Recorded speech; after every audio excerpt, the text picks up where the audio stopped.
And we are saying we have no problem assisting other countries, but we cannot assist them in what themselves they are evading. Ama siko namna hiyo? Si wa Amerika wanasema wanaogopa hiyo ugonjwa. Sasa kama hao wanaogopa, and we are also asking, a question has been asked to me this morning. If America are not sure they can handle that outbreak, what about Kenya, where we are unable to handle malaria?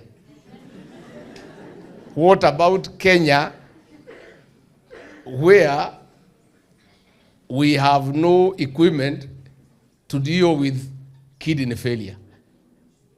What about Kenya, where SHA is not working? What about Kenya, where there are no drugs?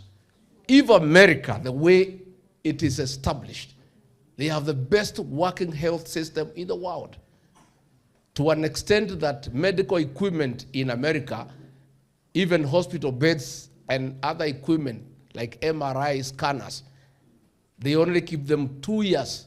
They discard them, they get new equipment.